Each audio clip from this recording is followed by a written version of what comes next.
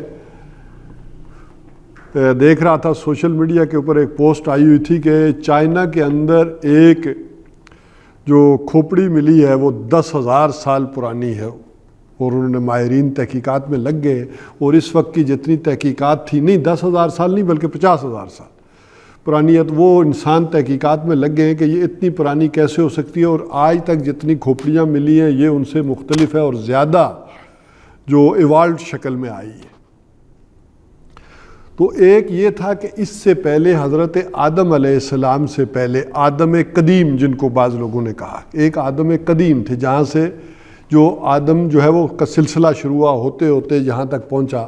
دیکھیں اس بارے میں حضرت آدم علیہ السلام کے بارے میں دو رائے ہیں، ایک یہ ہے کہ اسپیشل کریشن کی گئی، ایک مٹی جو ہے زمین سے لے جائی گئی آسمانوں کے اوپر اور اللہ تعالیٰ نے اپنے ہاتھوں سے اسے بنایا، وَخَلَقْتَهُ بِيَدَيَّ، میں نے اسے اپنے ہاتھوں سے بنایا ہے۔ اور بعض لوگوں نے وہ تعبیر یہ کی کہ یہ خلقتہ بیدیہ، اپنے دونوں ہاتھوں سے بنایا، اللہ کے اس طرح کو ہاتھ نہیں ہے کہ وہ یوں بنائے، بلکہ یہاں مراد یہ ہے کہ اس کے دونوں ہاتھ عالم امر اور عالم خلق ہے۔ یہ علامہ اقبال نے اپنے خطبات میں بھی یہ بات کہی ہے کہ اللہ تعالیٰ انسان وہ مخلوق ہے کہ جس میں دونوں عالم آئے ہیں، سائنس کا دائرہ کار عالم خلق تک ہے، عالم امر تک نہیں ہے۔ تو یہ بخلقتہ بیدیہ کا مطلب یہ ہے کہ دونوں عالم جو ہے آ کر اس میں اکٹھے ہو گئے۔ اور دوسری بات یہ کہ حدیث میں جیسے آیا ہے کہ اللہ تعالیٰ نے آدم علیہ السلام کو خلقتہ بصورتہ، اپنی صورت پر بنایا، ایک یہ بھی حدیث موجود ہے، اپنی صورت پر بنایا، کیا مطلب؟ اللہ تعالیٰ کی کوئی معاذ اللہ ایسی صورت ہے، ایسی شکل ہے نہیں، بلکہ صورت پر بنایا، وہ صفات اس کے اندر رکھتی، وہ چیزیں اس کے اندر رکھتی، اس انسان کے اندر وہ جو عالم امر کے متعلق بھی چیزیں تھیں، اس انسان کے اندر وہ چیزیں اور وہ صلاحیتیں رکھ دی اللہ تعالیٰ نے۔ علم ہے، قدرت ہے اللہ تعالیٰ نے، کہ جو صفات ہیں وہ کسی نہ کسی درجے میں لمیٹڈ شکل میں، جیسے شرک والا معاملہ ہے تو اللہ تعالیٰ کی صفات تو ذاتی ہیں، انسانوں میں کسی کی صفات ذاتی نہیں ہے، بلکہ اس کی صفات جو کیا ہے انفائنائٹ ہے، جبکہ مخلوقات کی صفات فائنائٹ ہے، محدود ہے، اس کی صفات لامحدود ہے، تو یہ رکھ دی۔ تو یہ ایک تو یہ صورت ہے، اور ایک یہ کہا گیا کہ نہیں، وہ ہومو سیپینز، وہ جو سپیشیز چلی آ رہی تھی ان میں سے ایک، وہ ایک سے دوسری میں انوالو ہوئی یا نہیں وہ دوسری بات ہے، لیکن کچھ اسپیشل سپیشیز تھیں یا ایک سے دوسری میں انوالو ہوئی، وہ چلتے چلتے وہ ایوالو شکل میں، انسانی شکل میں، آدم کی شکل میں بن گئی، اور ان میں سے اللہ تعالیٰ نے ایک کو سلیکٹ کر لیا۔ ان اللہ اصطفیٰ آدم و نوح و آل ابراہیم و آل عمران علی العالمین، اللہ تعالیٰ نے چن لیا۔ تو حضرت ابراہیم کا بھی جب تذکرہ آیا کہ اللہ تعالیٰ نے حضرت ابراہیم کو چنا، تو اس وقت بھی تو بہت سارے انسانوں میں سے چنا نا، تو اس سے یہ امکان بھی نکلتا ہے کہ بہت سارے وہ حیوان آدم ہوں اور اس میں سے اللہ تعالیٰ نے ان میں سے کسی کو چن لیا۔ اور اس میں بہت سارے اشارات قرآن حکیم میں یہ بھی آ جائیں گے، جیسے سورہ اعراف میں آ جاتا ہے وَخَلَقْنَاكُمْ وَصَوَّرْنَاكُمْ، ہم نے تم سب کو بنایا، تمہاری سب کی جو ہے وہ نقشہ کشی کی، اور پھر تم میں سے وَنَفَخْتُ فِيهِ مِن رُوحِي، تم میں سے ایک میں ہم نے پھر روح پھونک دی۔ تو یہ دونوں چیزیں قرآن حکیم میں دونوں کے اشارات موجود ہیں کہ اس انداز میں یہ بات ساری جو ہے وہ چلی ہوگی۔ تو بہرحال ایک یہ بات کہی جاتی ہے، جیسے سورہ احزاب کے آخر میں بھی آیا کہ وَعَرَضْنَا الْأَمَانَةَ، وہ جو اللہ تعالیٰ کی امانت تھی ہم نے آسمانوں پر جو ہے وہ پیش کی، پہاڑوں پر پیش کی، اور ان سب نے انکار کر دیا، کسی کے اندر اتنی جرأت نہ ہوئی کہ وہ اسے قبول کرتا، مگر یہ انسان جو تھا اس نے اس امانت کو، اس بارے گراں کو قبول کر لیا۔ اِنَّهُ كَانَ ظَلُومًا جَهُولًا، اور یہ بڑا ہی ظالم اور جاہل تھا۔ یعنی ایک بات یہ کی گئی کہ اس کے بعد نہیں رہا، اس سے پہلے تھا، وہ لڑائی جھگڑے کرنے والا ظالم اور جاہل تھا، اب اللہ تعالیٰ نے اسے اپنی امانت پر، اب وہ ایک ہیومن بینگ، انسان جو ہے وہ بن گیا۔ تو ایک یہ ہو سکتا ہے کہ وہ معاملہ چلتا آتا رہا ہو، وہ فسادی کردار جو ہے وہ انسانوں کا یا بنی نوع آدم کا، جو آدم قدیم سے نسلیں چل رہی تھیں، ان کے اندر لڑائی اور فساد فرشتوں نے دیکھا ہو، خون ریزی بھی ہو، ظاہر ہے وہ تو پھر جانوروں ہی کی مانند اس زمانے میں زندگی گزار رہے ہوں گے، تو لڑائی جھگڑے بھی ہوتے ہوں گے، فساد بھی ہوتا ہوگا۔ اب ان میں سے جو صحیح ترین ہوگا، نیک ترین ہوگا، اچھا ہوگا، اللہ تعالیٰ نے اسے سلیکٹ کر لیا، اور باقی ہو سکتا ہے ساری اسپیشیز کو جو اس کے ساتھ والی تھی ختم کر دیا ہو، اس کا امکان بھی ہے۔ دیکھیں نا، دنیا میں بڑی بڑی مخلوقات رہی ہیں، وہ ڈینوسارس اور کیا کیا، آج ان کا کوئی نام ہی نہیں، کوئی پتہ ہی نہیں۔ ہو سکتا ہے باقی ختم کر دیے گئے ہوں، جس کو سلیکٹ کیا ہو پھر اسی کو چھوڑا ہو، اسی سے پھر آگے جو ہے وہ چیز چلی ہو۔ تو بہرحال یہ دو باتیں یہاں آ جاتی ہیں کہ ایک خود جنوں کا کردار، خلافت کے اندر وہ شے مضمر، اور پھر یہ ہے کہ انسانوں ہی کا کردار ان کے سامنے رہا ہو کہ اللہ تو انہیں دے گا، یہ جو فسادی اور جھگڑالو اور خون بہانے والے ہیں انہیں تو اپنا نائب بنائے گا۔ تو اللہ تعالیٰ نے کہا قال انی اعلم ما لا تعلمون، تو فرمایا کہ جو کچھ میں جانتا ہوں ما لا تعلمون، تم نہیں جانتے، تمہیں نہیں معلوم ان باتوں کا جو میں جانتا ہوں۔ وعلم آدم الاسماء، اور آدم کو سکھائے نام، کلھا، سب کے سب، ثم عرضہم علی الملائکہ، پھر انہیں پیش کیا فرشتوں کے اوپر، فقال انبئونی باسماء ہؤلاء، اور حضرت آدم علیہ السلام سے کہا، نہیں بلکہ فقال انبئونی، فرشتوں سے کہا، انبئونی، مجھے بتاؤ، باسماء ہؤلاء، وہ سب کے سب نام، ان کنتم صادقین، اگر تم سچے ہو۔ ویسے صادقین کا ترجمہ ہم چونکہ اردو میں سچے ہی کرتے، اگر تمہارا خیال درست ہے، تمہاری رائے صحیح ہے تو پھر وہ سارے نام بتاؤ۔ اب ان ناموں کے بارے میں دو رائے رہی ہیں۔ ایک رائے یہ رہی ہے کہ دنیا میں جتنی بھی چیزیں آنے والی تھیں، ایجادات تھیں، مادی اشیاء تھیں، ان کے بارے میں بتاؤ۔ ظاہر ہے اللہ تعالیٰ نے آدم علیہ السلام کو وہ علم اور صلاحیت دی کہ یہ چیزوں کو دیکھ کر کوئی نتیجے نکالتے ہیں۔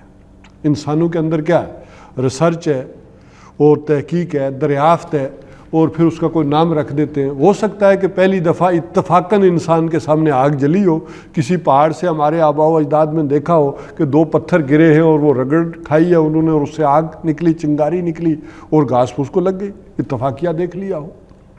یہ معاملہ ہوا ہے، اس سے انسان نے آگ جلانا سیکھ لی، پھر اسی سے آگے بڑھتے ہوئے انسان نے اس سے اوپر پکانا اور باقی چیزیں، کوئی ہنڈیا رکھی ہوئی ہو چولہے کے اوپر تو اس نے دیکھ لیا ہو کہ کوئی ڈھکنا جو ہے وہ ہل رہا ہے، تب اس نے سوچا ہوگا کہ یہ ڈھکنا کیوں ہل رہا ہے، کوئی جن ہے، کوئی بھوت ہے، یہ ڈھکنا کیا ہلا رہا ہے، کیا فورس ہے جو اس ڈھکنے کو حرکت دے رہی ہے۔ تو دریافت کرنے پر اسے معلوم ہوا کہ سٹیم ہے جو اس ڈھکنے کو ہلا رہی ہے۔ تو اسی سے پھر انسان آگے بڑھا، سوچنے پہ لگ گیا کہ اس فورس کو قابو کر کے اس نے کیا کیا، انجن بنا لیے، سٹیم انجن بنا لیے۔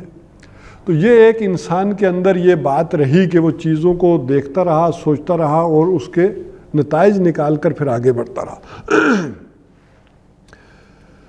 تو ایک رائے تو یہ رہی کہ چیزوں کے نام، جو بھی مادی اشیاء آنے والی تھی، انسان سوچتا تھا، چیزیں بڑھتی تھی، وہ اس نے کی۔ اور ایک یہ تھا کہ نہیں، یہاں خاص کر مولانا امین احسن اصلاحی صاحب نے لکھا ہے کہ یہاں جو ضمائر ہیں وہ ذوی العقول کے لیے ہیں۔ وَثُمَّ عَرَضَهُ قَالَ وَعَلَّمَ آدَمَ الْأَسْمَاءَ كُلَّهَا۔ تو یہ جو ذوی العقول، یعنی ذوی العقول تین ہی چیزیں جو ہے وہ دنیا میں کہلائی جاتی ہیں، فرشتے، جن اور انسان، ان کی ضمائر جو ہے وہ آئی ہے۔ لہٰذا یہ اس سے مراد نہیں ہے، بلکہ دنیا میں جو نیک ترین لوگ آنے والے تھے ان کے بارے میں تھا، پوچھا گیا، بتایا گیا۔ تو ایک رائے یہ بن گئی ان ضمائر کے حوالے سے کہ جیسے حضرت آدم علیہ السلام نے بتایا ہوگا کہ بھائی محمد الرسول اللہ صلی اللہ علیہ وسلم بھی آئیں گے، حضرت عیسیٰ علیہ السلام بھی آئیں گے، تو ایک یہ رائے بھی آئی۔ لیکن بہرحال زیادہ رائے وہ یہی ہے کہ یہ دنیاوی علم کے متعلق تھی اور اس سے آئی، اور ہو سکتا ہے کہ پھر دونوں ہی چیزوں کے بارے میں بتا دیا ہو، کلھم میں پھر سارے ہی آ جاتے ہیں، وہ کلھا میں سب چیزیں آ جائیں گی، چاہے وہ ذوی العقول ہیں چاہے نہیں۔ اس طرح کا بھی ایک معاملہ ہوتا ہے کہ بعض اوقات قرآن حکیم میں یہ اسلوب بھی اختیار کیا جاتا ہے کہ اس میں ساری چیزیں آ جائیں۔ بہرحال انسان کی جو سوچنے سمجھنے کی صلاحیت تھی حضرت بنی آدم کے اندر پوٹینشلی رکھ دی گئی بالقوہ، کہ یہ انسان سوچے گا، سمجھے گا اور اس سے کوئی نتیجہ نکالے گا. معلومات آئیں گی، اس سے جب یہ نتیجہ نکالے گا، آگے بڑھے گا، اس سے اور معلومات آگے بڑھیں گی، یہ اور آگے بڑھتا چلا جائے گا. علم انسانی اسی طرح ترقی کرتا چلا جائے گا. یہی وجہ ہے کہ پھر یہاں بعض اہل علم نے یہ بات بھی طے کی کہ دنیا میں خلافت کی بنیاد یہ دنیاوی علم ہے، ایکوائرڈ نالج. یہ بنیاد بنایا گیا، بیس اس کو بنایا گیا. خلافت کی اساس یہ ہے. یہی وجہ ہے کہ دنیا میں جن قوموں نے ان دنیاوی علوم میں ترقی کی، دنیا میں رولنگ انہوں نے کی، وہی برسر اقتدار آئے اور رہے. جبکہ امامت کی اساس بتایا گیا کہ وہ علم الہدیٰ ہے. اس پر پھر رکوع کے آخر میں آج اگر ہم پہنچ گئے تو پھر اس پر گفتگو کریں گے. قالوا سبحانک، اب فرشتوں نے کہا کہ پاک ہے تو، لا علم لنا، ہم علم نہیں رکھتے. لا علم لنا، ہمارے پاس علم نہیں ہے، الا ما علمتنا، سوائے اس کے کہ جو تو نے ہمیں سکھایا ہے. کہا جاتا ہے کہ فرشتوں کا علم جو ہے نا وہ محدود ہے. جس فرشتے کو جتنا علم دے دیا گیا ہے نا وہ اسی پر کاربند ہے، اسی پر رکھا ہوا. کوئی ہواؤں کا فرشتہ ہے تو جیسے ہمارے یہاں بھی ہوتا ہے نا، کوئی سول انجینئر ہے تو اسے عمارتوں کا انہی کا علم ہوتا ہے، باقی اتنا نہیں ہوتا. کوئی ڈاکٹر ہے تو اسے اپنے پیشے سے علم ہوتا ہے، بلکہ بسا اوقات یہ دونوں ایک دوسرے کا مذاق بھی اڑاتے رہتے ہیں، ٹھیک ہے نا، علمی اعتبار سے کہ یہ ڈاکٹر صاحب ہے، یہ فلاں. لیکن اس کے باوجود ایک آدمی کے پاس دوسرا علم بھی کچھ نہ کچھ ہو. یہ نہیں ہوتا کہ ڈاکٹر صاحب اپنا مکان نہ ڈیزائن کروا سکے اور نہ بنوا سکے، اور کوئی شخص دوسرا جو انجینئر ہے وہ اپنی بیماری اور ان چیزوں کے بارے میں آبزرو نہ کر سکے. لیکن فرشتوں کا علم محدود رہا، اور وہ محدود اس پیمانے پر کہ جس کو پہاڑوں کا علم ہے وہ پہاڑوں کا ہی ہے. وہ کہہ رہا ہے کہ سوائے اس کے کہ جو تو نے ہمیں علم دیا ہے اس کے علاوہ ہم نہیں جانتے. انک انت العلیم الحکیم، بے شک تو ہے العلیم اور الحکیم، یعنی سب کچھ جاننے والا اور حکمت والا. تو ہے، تیری ان چیزوں میں کیا حکمتیں کار فرما ہیں ہم نہیں جانتے. اب اللہ تعالیٰ نے کہا قال یا آدم، کہا اے آدم، انبئہم باسمائہم، ذرا انہیں بتائیے وہ سارے نام. فلما انباءہم، پھر جب انہوں نے بتا دیے وہ نام، باسمائہم، قال علم اقل لکم انی عالم غیب السماوات والارض، تو اللہ تعالیٰ نے کہا کیا علم اقل لکم، کیا میں نے یہ بات نہیں کہی تھی تم سے کہ میں جانتا ہوں عالم غیب السماوات والارض، آسمانوں اور زمین کی غیب کی باتوں کو، پوشیدہ باتوں کو میں جانتا ہوں. وَعَالَمُ مَا تُبْدُونَ وَمَا كُنْتُمْ تَكْتُمُونَ، وَعَالَمُ، اور میں وہ بھی جانتا ہوں، ما تبدون وما کنتم تکتمون، جو کچھ کہ تم نے ظاہر کیا اور جو کچھ کہ تم نے چھپایا. اب یہاں کوئی صراحت نہیں ہے کہ انہوں نے چھپایا کیا اور ظاہر کیا کیا، وہ ظاہر بات ہے. ظاہر انہوں نے کیا کیا کہ اللہ تعالیٰ تو ان کو بناتا ہے. قالوا اتجعل فیہا من یفسد الدماء من یفسد فیہا ویسفک الدماء، کہ جو فساد کریں گے اور خون بہائیں گے. ظاہر یہ بات کی. تو اللہ تعالیٰ نے اصل میں انہیں بتایا کہ تمہارے سامنے ایک پہلو ہے کہ میں اسے اختیار دے رہا ہوں، تمہارے سامنے یہ دوسرا پہلو نہیں ہے کہ میں اسے اختیار کے ساتھ علم بھی دے رہا ہوں. یہ بھی بات ہے، تم نے ایک چیز کو دیکھا، دوسری چیز کو نہیں دیکھا. اور دوسرا، جو کچھ تم نے چھپایا، اگرچہ یہاں کوئی صراحت کے ساتھ ایسا بیان نہیں ہے کہ انہوں نے کیا چھپایا یا کیا چیز، لیکن ایک دل میں بات آ سکتی ہے. اسی سے وہ پھر معتزلہ والی بات آ جاتی ہے کہ فرشتوں کے پاس کوئی بدی کا یا دوسرا اختیار تو ہے لیکن وہ کر نہیں سکتے. یہ نہیں ہے کہ ان کے اندر بات نہیں آتی ہے کہ اختیار ایک سوچا، لیکن ان کے اوپر وہ حقائق کونیہ اس قدر واضح ہے، وہ سب کچھ دیکھ رہے ہیں، وہ جنت دوزخ وہ ساری چیزیں ان کے اوپر منکشف، وہ کر نہیں سکتے. تو ایک بات آ سکتی ہے. اچھا، یہ بات کے درجے میں آنا کوئی مسئلہ نہیں ہے، کوئی معصیت والا یا دوسرا. حضرت ابراہیم علیہ السلام کے دل میں بھی تو بات آئی نا، ایک استفہامیہ انداز میں ان کے دل میں بھی بات آئی، کیونکہ اللہ تعالیٰ تو کیسے زندہ کرے گا مردہ کو؟ تو اللہ نے کیا کہا کہ کیا تجھے یقین نہیں ہے، ایمان نہیں ہے؟ لیکن انہوں نے کیا کہا، وَلِتَطْمَئِنَّ قَلْبِي، میں چاہتا ہوں کہ میرے دل کو ذرا اطمینان ہو جائے، مجھے یقین ہے یہ سارا کہ تو ہی زندہ کرے گا، مارے گا، کیسے کرے گا ذرا مجھے تسلی ہو جائے. تو ایک ذرا اس درجے میں ایک بات جو ہے وہ فرشتوں نے کی ہوگی. یہ میں اس وجہ سے کہہ رہا ہوں کہ جب ہم یہ کہتے ہیں انہیں اختیار ہی نہیں تو انہوں نے اعتراض کیا کیا؟ آخر اعتراض بھی تو کیا ہے نا کہ تو ان کو بنا رہا ہے. تو یہ اعتراض اسی درجے کا استفہامیہ درجے کا ہے, یہ کوئی نافرمانی والا اعتراض نہیں ہے. اس کو استفسار کہتے ہیں, استفسار ہوتا ہے. ہاں اعتراض ہوتا ہے نا, وہ نامناسب استفسار یا استفہام میں نے کہہ دیا کہ ایک پوچھنے کے لیے, پوچھنے کے لیے, ایک سمجھنے کے لیے چیز ہوتی ہے. دیکھیں وہ جیسے انہوں نے کہا کہ ایک استفہام یا اعتراض ہوتا ہے کہ ایک سمجھنے کے لیے ہوتا ہے اور ایک ہے ضد اور ہٹ درمی کے لیے ہوتا ہے, یہ دونوں ہوتے ہیں. جبکہ استفہامی انداز جو ہوتا ہے اس کے اندر یہ جو اعتراض ہوتا ہے اس میں انسان سمجھ جاتا ہے, اور جو اعتراض اس درجے ہوتا ہے, الفاظ وہی ہوتے ہیں, بات وہی ہوتی ہے, اس کو آدمی سمجھا نہیں سکتا. جو حسد کی وجہ سے آئے, ہٹ درمی اور بغض کی وجہ سے جو اعتراض آ جائے اس کو آپ سمجھا نہیں سکتے. تو جو یہ انداز آئے اس کو سمجھا سکتے ہیں. بہرحال اب اللہ تعالیٰ نے پہلی بات تو کر دی, یہ ساری بات آئی. وَإِذْ قُلْنَا لِلْمَلَائِكَةِ اسْجُدُوا, اور جب کہا ہم نے فرشتوں سے کیا کرو, سجدہ کرو. اچھا اس میں بھی ذرا سوچیں, ذرا ایک دیکھیں کہ ایک بات ہوئی ہے. اب ذرا ہمارے ذہن میں کیا آتا ہے, ذرا اس تصور کریں گے تو یہ صحیح نہیں ہوگا. کوئی تصور کریں اللہ کا دربار لگا ہوا ہے, حضرت آدم بھی ہیں, فرشتے بھی ہیں, اور سارے سجدے میں گر پڑے.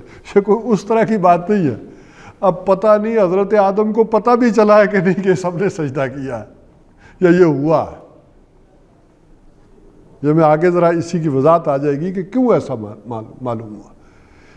تو یہ ایک کس انداز کی بات تھی, وہاں کس طرح سے تھا, یہ ساری متشابہات کی باتیں ہو جائیں گی.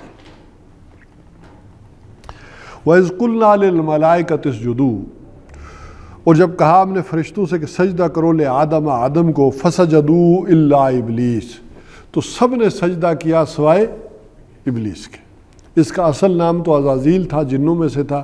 قرآن حکیم میں سورہ کاف کے اندر یہ بات واضح ہو گئی کہ اچھا یہ بڑی, میں نے کسی وقت آپ کے سامنے رکھوں گا کہ دلچسپ بات یہ ہے کہ یہ قصہ آدم و ابلیس اتنا اہم ہے کہ قرآن حکیم میں 7 جگہ آیا.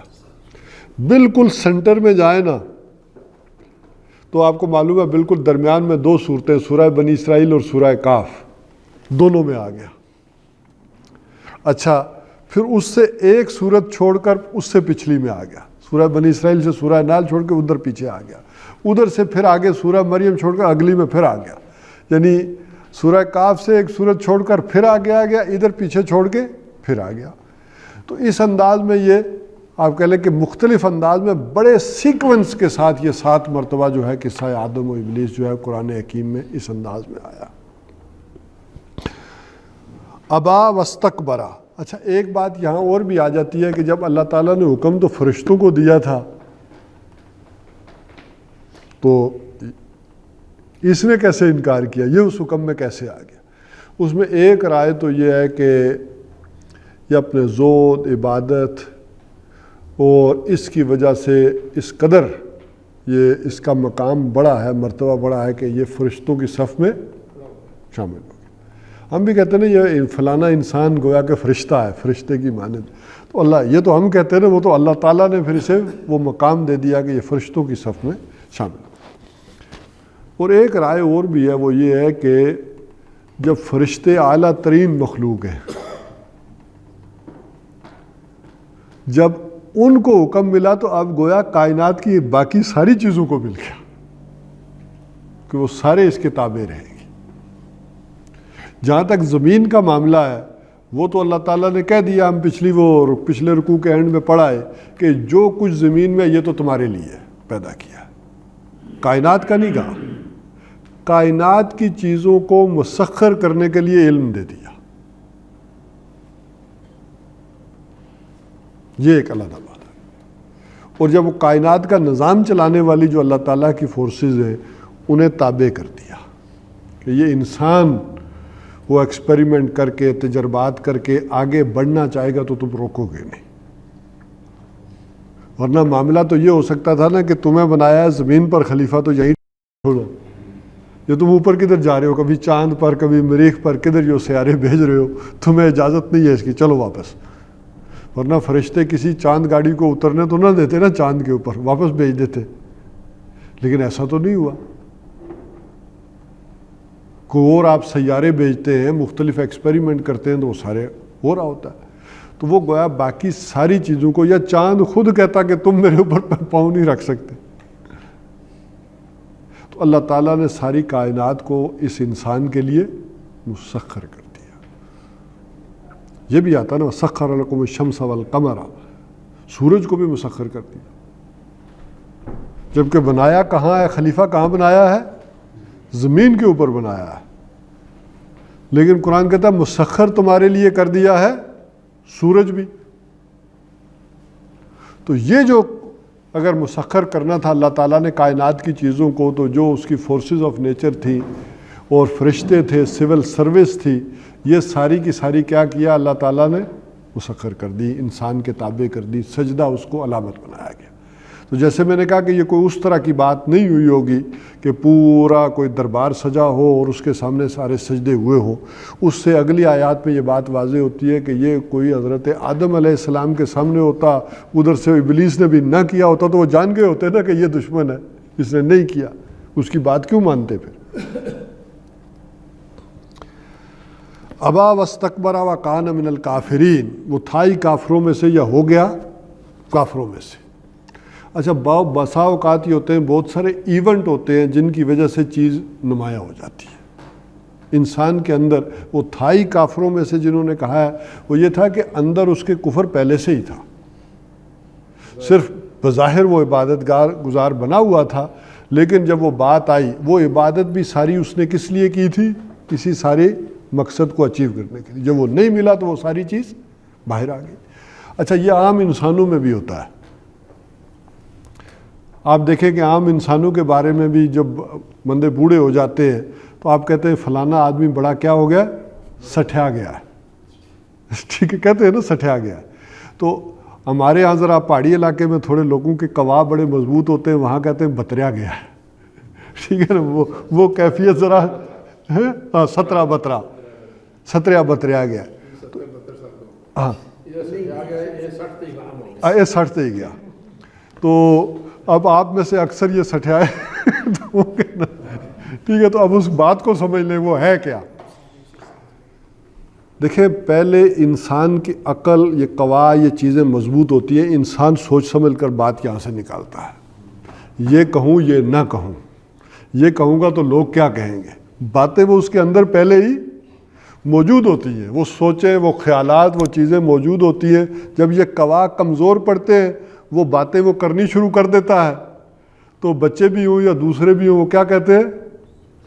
ابا جی یا بڑے میاں، ہاں یہ سٹھیا گئے. تو وہ چیزیں اندر پہلے سے تھی، وہ قوا کمزور پڑے اور نکل آئی. وہ مجھے ایک لطیفہ سا یاد آ رہا ہے کہ کہتے ہیں کہ ایک شخص کی اسرائیل علیہ السلام سے دوستی ہو گئی. تو اسرائیل علیہ السلام نے ان سے کہا کہ ایسا ہے کہ جب بھی آپ کسی کی عادت کرنے چاہیں تو اگر آپ دیکھیں کہ میں اس کی پانتی والی سائڈ پر یعنی پاؤں والی سائڈ پہ کھڑا ہوں تو یہ بندہ ٹھیک ہو جائے گا، کوئی مسئلہ نہیں. اور اگر میں اسے سر والی سائڈ پہ، سر آندھی والی سائڈ پہ کھڑا ہوں تو اس کا مطلب ہے بس یہ گیا، اس کا میں روح قبض کرنے آیا ہوں. تو بڑے اللہ والے مشہور ہو گئے، جس کے پاس جاتے دیکھتے تو کہتے یہ تو گیا اور یہ بچ جائے گا، کچھ نہیں ہوگا. ایک دن وہ خود ذرا ان کی طبیعت ٹھیک نہیں تھی تو لیٹے ہوئے تھے، انہوں نے آنکھ کھولی تو دیکھا ساتھ اسرائیل علیہ السلام کھڑے ہیں سر والی سائڈ پہ. انہوں نے فوراً سائڈ بدلی، ٹانگیں اس کی طرف کی، سر دوسری طرف کر لیا. اب اسرائیل علیہ السلام آ کر ادھر کھڑے ہو گئے، اب وہ پھر دوسری طرف پلٹ گئے. اب بچوں نے دیکھا کہ ابا جی کو یہ ہو کیا گیا ہے. اچھا، بچوں نے کہا ابا جی کیا؟ انہوں نے کہا بس دور ہٹ جاؤ، میرے قریب نہ آنا، یہ میرا اور میرے دوست کا معاملہ ہے. اب وہ کبھی اسرائیل دائیں سر والی سائڈ پر، کبھی یہ پانتی والی سائڈ پر یہ لگا ہوا تھا. بچوں نے کچھ دیر سوچا اور انہوں نے کہا لگتا ہے ابا جی پاگل ہو گئے. انہوں نے پکڑ کے ابا جی کو باندھ دیا، ٹھیک ہے نا، مضبوطی سے. تو انہوں نے کہا اس کو تو میں نے قیامت تک اس کے قابو نہیں آنا تھا، تم نافرمان اولاد نے پکڑ کر مروا دیا. تو یہ ایک بہرحال بات تھی، سٹھیا جانا. تو ایک یہ بات وکان من الکافرین، وہ تھا ہی کافروں میں سے، یہ اس کی تشریح ہو گئی کہ اس کے اندر وہ پہلے سے بات تھی، اس ایونٹ نے، اس واقعے نے اس چیز کو نمایاں کر دیا۔ اور ایک یہ ہے کہ نہیں، اس واقعے کے بعد وہ کافر ہو گیا انکار کر کے۔ وَقُلْنَا يَا آدَمُ اسْكُنْ أَنْتَ وَزَوْجُكَ الْجَنَّةَ وَكُلَا مِنْهَا رَغَدًا حَيْثُ شِئْتُمَا، اور کہا ہم نے اے آدم تو بھی اور تیری بیوی بھی اس جنت میں رہے۔ ٹھیک ہے کہ نہیں؟ وہ جنت، یہ میں نے شاید پہلے آپ کے سامنے بات واضح کر دی ہو، یہ جنت زمین پر تھی یا آسمان پر تھی، یہ کنٹروورشیل ہے۔ ایک رائے یہ ہے کہ یہ جنت آسمان پر تھی، یہاں سے ان کو شاید بنایا ہی وہاں گیا ہو۔ اب وہ جو اسپیشل کریشن کی بات جو جن لوگوں کا ہے معاملہ کہ وہیں بنایا ہو، وہیں رکھا ہو اور وہیں کوئی تجربہ کروایا ہو، اور اس تجربے کے بعد جو ہے ایکسپیریمنٹ کے بعد ڈیمونسٹریشن کروائی گئی اور لائے گئے۔ اور ایک یہ کہ نہیں، وہ جنت یہیں کسی اونچی جگہ پر تھی، جیسے تورات میں بھی ہے کہ یہ جنت زمینی پر تھی۔ ایک وہ جنت ہے جس میں مرنے کے بعد جانا ہے، اس کا سب کا اتفاق ہے، اس سے مراد وہ جنت نہیں ہے، وہ جنت الخلد یا جنت المأوا وہ اور جنت ہے، یہ آزمائشی جنت تھی جس کے اندر رکھا گیا۔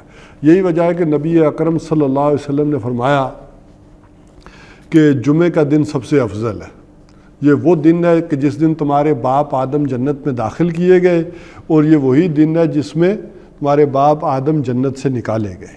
تو وہاں جنت سے نکالا جانا بھی فضیلت کا مقام آیا کہ وہ ان کی گویا ٹریننگ مکمل ہو گئی۔ تو بہرحال وَقُلَا مِنْهَا رَغَدًا حَيْثُ شِئْتُمَا،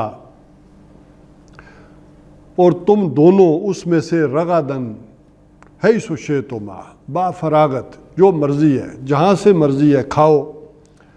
ولا تقربا هذه الشجرہ، لیکن اس درخت کے نزدیک نہ جانا، اس کے قریب مت جانا۔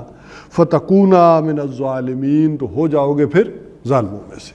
اس ٹریننگ سیشن میں کوئی علامت رکھی گئی، وہ درخت کیا تھا، کس کا تھا، وہ گندم کا تھا، کھجور کا تھا، جس کا بھی تھا۔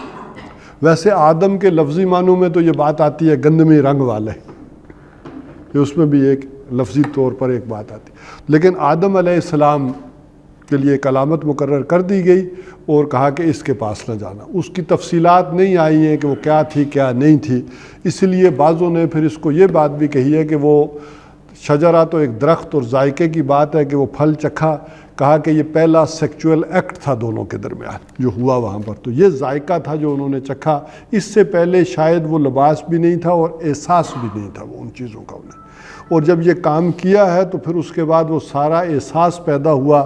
پھر یہی جو چونکہ باقی جو تفصیلات آتی ہیں کہ انہوں نے پھر دیکھا کہ ان کے بدن جو ہے وہ ننگے ہیں، اور پھر انہوں نے انہیں ڈھانپنا شروع کیا۔ اسی سے پھر اور باتیں بھی آتی ہیں، وہ بول و براز ہو، باقی چیزیں ہوں، وہ خواہشات ہوں، چیزیں وہ پھر اب جو ہے ابھر کر سامنے آئی ہیں۔ فَأَزَلَّهُمَا الشَّيْطَانُ، پھر ڈگمگایا، ورغلایا، انہیں پھسلایا شیطان نے، انہا، اس سے۔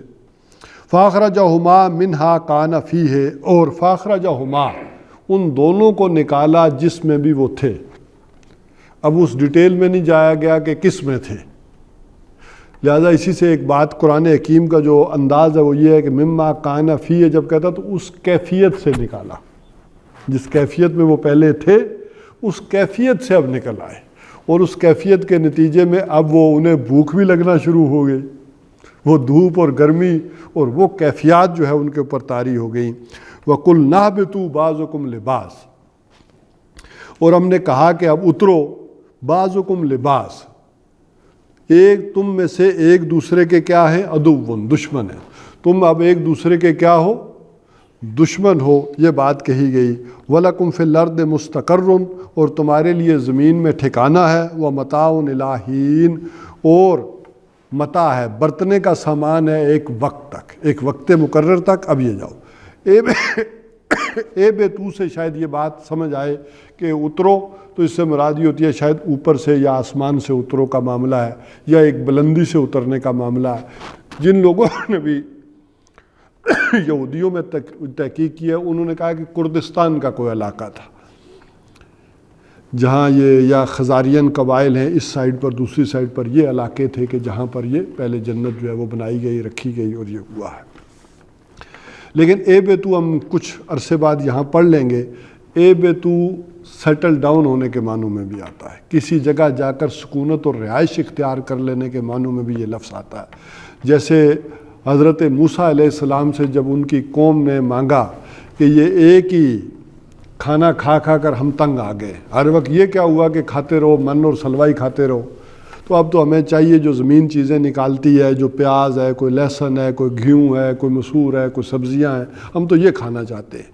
تو پھر اللہ تعالیٰ نے کہا اگر یہ کھانا ہے تو اے بے تو مصرن, وہاں پھر الفاظ یہ آئے, پھر جا کر کسی شہر میں سکونت اختیار کر لو, وہاں پھر یہ چیزیں ملیں گی. تو اے بے تو سے مراد یہ بھی ہو سکتی ہے, سیٹل ڈاؤن ہونے میں بھی آتا ہے اور کسی جگہ سے اتر کر بھی, دونوں چیزیں جو ہے وہ موجود ہیں.